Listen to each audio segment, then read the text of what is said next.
Anxiety News with your host, Christopher Chaos. Welcome, ladies and gentlemen. Today we're going to be discussing anxiety. This time, 10 ways to break out of a vicious anxiety spiral. We all know what those are. If you don't, well, maybe you do and you don't know. But now you're going to know. Now, this is from yourtango.com. It's by Maria Elisa Reyes. This article's from November 21st, 2023. So you see how long I've been waiting to do this episode. Okay, computer is glitching. So, I was going to say it's hard to have anxiety on vacation, but not so much when you start running out of money and stuff. But you got to remember to have faith. And I know this isn't news, but maybe it's news to you. You know what? This is anxiety news because the best way to cure anxiety is to have faith in God. It's one of the best ways, if not the best. Okay, so 10 ways. Let's see. Number 1, create a practice to stay present. The key to halting your anxious spiral is to first direct your attention to the present moment. Although easier said than done, especially when it feels as if you are on the brink of passing out, licensed counselor Chris Lewis offers valuable insight. He states, anxiety is often a future-oriented condition. We worry about what might happen, the persistent what if that can never be answered at the moment.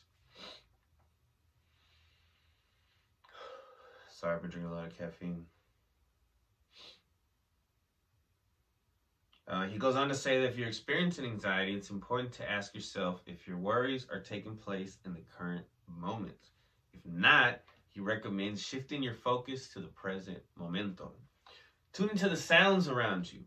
Inhale the scents in the air and connect with your physical sensations. If more severe symptoms persist, Lewis advises seeking professional counseling as a means to effectively manage your anxiety. Remember, these are just for little situations. I mean, you need an arsenal of tools. Okay, so even if you have the medication, it's not a end-all, cure-all. You still got to have the tools and the practices, and the diet can help, and all these different things can also help. Sleeping enough, Okay, notice that anxiety is there. Seponara's next piece of advice highlights the importance of recognizing when anxiety arises. She writes, notice that it's happening, which is not always, it takes practice. Sometimes it takes years. By becoming aware of the anxiety, we can begin to take steps to address it. Common symptoms of anxiety include, just in case you don't know, muscle aches or tension, shortness of breath. See, I was getting anxious because of the caffeine. And this is like more professional than the Friday podcast. This is anxiety news right here, so I'll get a little bit of anxiety. Churning of the stomach, palpitations, difficulty falling or staying asleep, ongoing disproportionate worry or obsession about things, or feeling on edge. Number 3, detach yourself from the thoughts. Seponara advises to distance yourself from your thoughts. This may sound intimidating at first, but it's not as hard as it may seem. According to cognitive behavioral therapist Terry Bacow, an effective approach to managing anxiety is called cognitive diffusion. She elaborates, this involves detaching yourself from your worried thoughts and observing them objectively from a distance. To simplify things, you are now an observer of your own thoughts rather than a victim of them. While this may seem challenging at first, you begin up by noticing that you are experiencing these thoughts.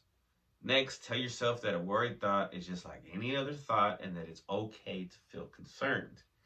If that doesn't work, Bacow recommends picturing your worry as a leaf cruising down a stream, i.e., let that thought float far away. Interesting. Need some water, ladies and gentlemen. Fired my host, my helper.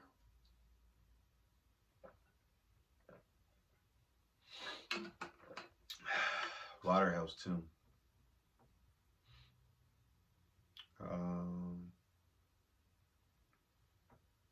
Number 4, don't resist your thoughts.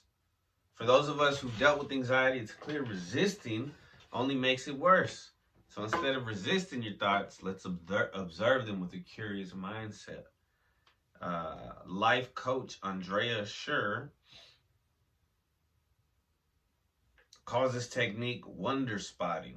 She explains, as you observe your surroundings, ask yourself, what's beautiful or interesting about this moment? By incorporating these questions, it evokes, according to psychologist Jordan Littman, curiosity as a feeling of interest. What this means is that our brains will have a better time focusing on different possibilities. And that's important because when our mind focuses on wonder, we can focus on the climb rather than what's waiting on the other side. 5, remind yourself it's only temporary.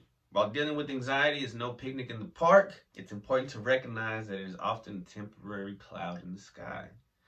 According to the Anxiety and Depression Association for America, at some point, anxiety and stress affect everyone. They go on to say, but there is one thing for certain. There are ways to manage anxiety, even if it feels out of control. They suggest taking a breather,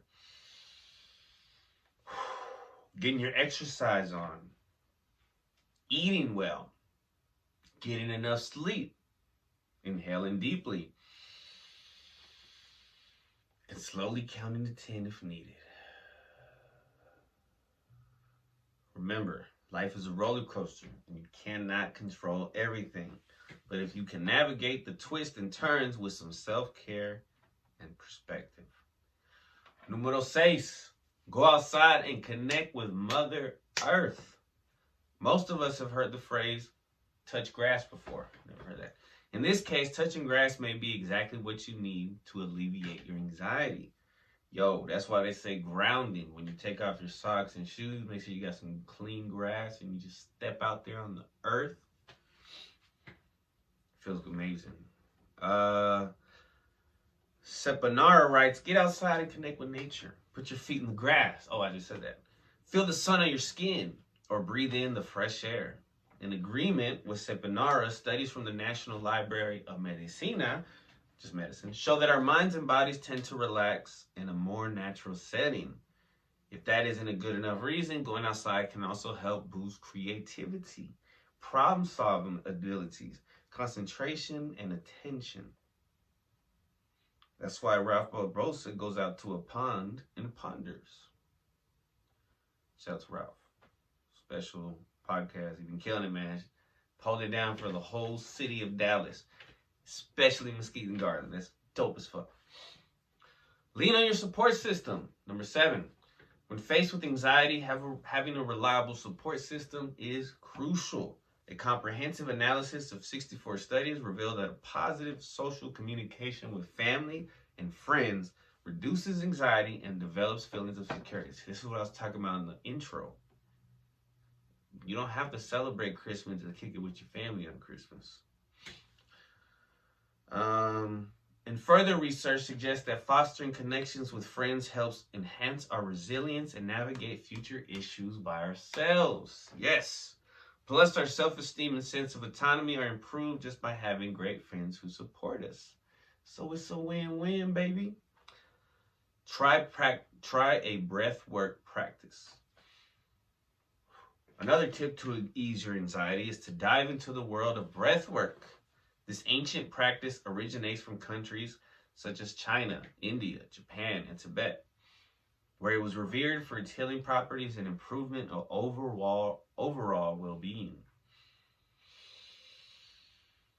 I know this stuff. Different types of breath work include deep abdominal breathing, 4-7-8 breath, and alternate nostril breathing. Whoa.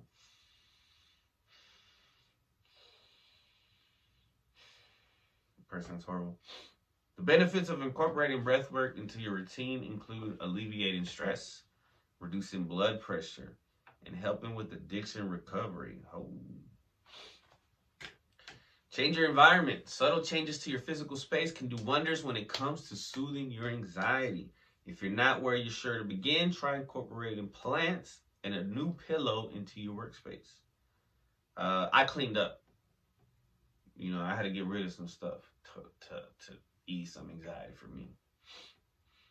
The trick here is to start small and slowly build up over time. Well, I cleaned up, but I still got, you know, some stuff. But as time continues, you can add more drastic changes, such as rearranging furniture, painting, or buying new activities for your space. These seemingly small things can help disrupt the familiar patterns that fuel our anxiety in the first place. And number 10, think of your happy place and imagine yourself there. The imagination is one of the most powerful things in all of creation.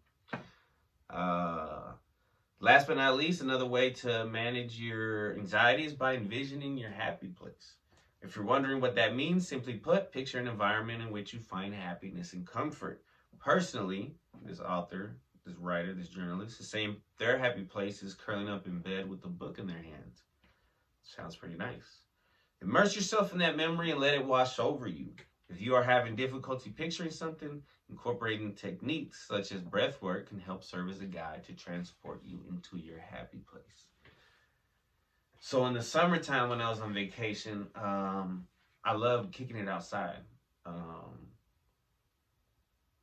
So I would record some videos where I just do like a span of the backyard and the trees. And so sometimes when I'm at work, I was like, at least one time I did it. I watched it when I was stressed out, and then I was listening to it. I hear the birds and the crickets and all that shit. And that's my place, you know? So I think that helps too. If you can go to that place and record it. But if it's, just record your bed and you're just like, oh, I wish I was in there. I guess that's not the same. From being mindful of the present to envisioning your happy place, there are many strategies you can use to tame your anxiety. Don't get overwhelmed though. You only have to use the one or few that work best for you. Take a deep breath and trust yourself. You got this.